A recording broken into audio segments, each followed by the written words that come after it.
You know how some stories are just timeless? They're so powerful that they don't just get told once. They echo across the decades. They might put on a new outfit, a new setting, but the haunting song underneath, it stays exactly the same. Today, we're going to trace one of those echoes. A straight line from the scandalous play in 1880s Norway to a gut punch of an American drama from the 1940s. But first, let me ask you something. What kind of lie, a single lie, is so big it could completely shatter a family? Just blow it to pieces. Hold on to that thought, because it's basically the skeleton key for this whole story we're about to unlock. All right, let's set the scene. Picture a peaceful backyard in a nice American suburb right after World War II. The war is over, business is good, and Joe Keller is living the American dream with his wife Kate and son Chris. This is the world of Arthur Miller's incredible play, All My Sons. On the surface, everything is perfect. But you know how it goes. Behind that perfect white picket fence, things are starting to crack. Let's dig into the clues that something is very wrong. First off, there was a storm last night, and it knocked down the apple tree they planted for their other son Larry, a pilot who went missing in the war. Kinda ominous, right? Then, Larry's old fiancée Anne shows up out of the blue, which makes things complicated. And here's the real kicker. The mother, Kate, absolutely refuses to believe Larry is dead. She's clinging to this belief that he's going to come back. You can just feel all this tension swirling around one thing, a dark secret from the family business. And here it is, the terrible truth. The family patriarch, Joe Keller, did something monstrous. During the war, to keep his factory running and avoid a costly delay, he knowingly approved a shipment of cracked cylinder heads for fighter planes. He covered it up and let his business partner take the blame and go to prison for it. And that decision wasn't just about business. It had a real human cost. A horrifying one. 21. That's the number you need to remember. 21 American pilots died in planes that had those faulty parts. So when his surviving son Chris finally puts the pieces together and confronts him, this is Joe's defense. This is his excuse. He claims he did it all for them, for the family. A crime born out of love, to secure their future.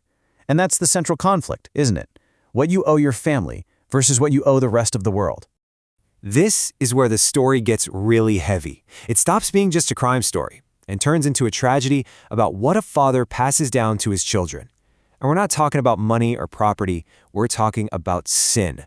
The whole fragile reality the Kellers have built just gets obliterated by a single piece of paper, a letter from Larry. And his fiancée has had it this whole time. Turns out, Larry found out what his father did, and the shame, the horror of knowing his own dad was responsible for killing other pilots, he couldn't live with it. He wrote that he was getting in his plane and not coming back, intentionally.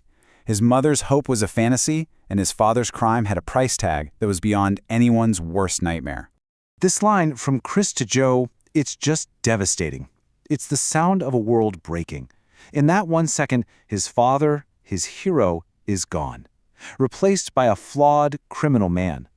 Joe's sin has now destroyed both of his sons, and not just perfectly captures the central theme of the play. But here's the twist. This whole formula, the respectable family, the toxic secret, the father's crime that destroys his own children, Arthur Miller didn't invent it out of thin air. He inherited it. So where did the blueprint for this masterpiece come from?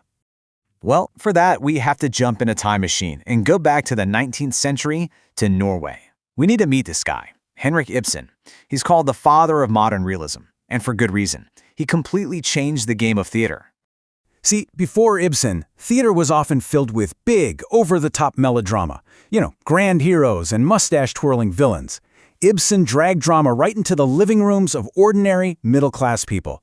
He used his plays like a moral scalpel, cutting through the polite surface of society to expose all the hypocrisy and secrets rotting underneath. His method was revolutionary, and you can really boil it down to 3 simple steps. 1. Show the audience a seemingly normal, perfectly respectable family. 2. Slowly, carefully, start to unravel a dark secret they've been hiding for years. 3. Watch as that secret forces everyone to confront their own hypocrisy. Sound familiar? It should. So now let's make the connection crystal clear. We're going to look at Ibsen's most controversial play, a work called Ghosts. He wrote it in 1881. That's more than 60 years before All My Sons ever hit the stage. And this is where it gets really fascinating. Look at how perfectly these two plays mirror each other. It's the same structure, just with different details. They both have a father with a hidden sin. For Miller, it's a social crime, a business decision that kills people. For Ibsen, it's a moral and biological crime. The father's infidelity literally leads to him passing on syphilis to his son.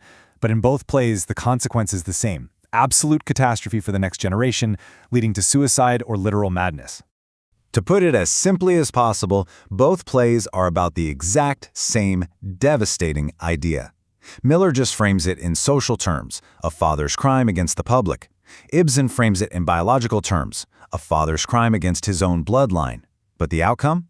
It's identical. The father's past destroys the child's future. So what does this shared DNA between these two theatrical giants really tell us? Well, it points to a timeless and frankly tragic truth about the way our lives are structured. The key takeaway is this: for both Ibsen and Miller, the past isn't something that's over and done with. It's an active, living force. Those secrets we keep, the moral shortcuts we take, the lies we tell, they don't just vanish, they fester. They become ghosts that infect the present and poison the future. And in his final moments, just before he takes his own life, Joe Keller finally understands. After reading Larry's letter, he gets it. His responsibility didn't stop at his own fence. Those 21 pilots he helped kill, he finally realizes that, in a way, they were all his sons too. And Ibsen, through his character Mrs. Alving, gives us maybe the best definition of ghosts ever written. It's not just about what's in our DNA. The real ghosts are the toxic ideas, the hypocrisies, the lifeless old beliefs that society passes down from one generation to the next. Those are the ghosts that truly haunt us, trapping us in these cycles of destruction. And that brings it all right back home, to our world right now. From our own family secrets to massive societal injustices, these playwrights force us to ask a really tough question.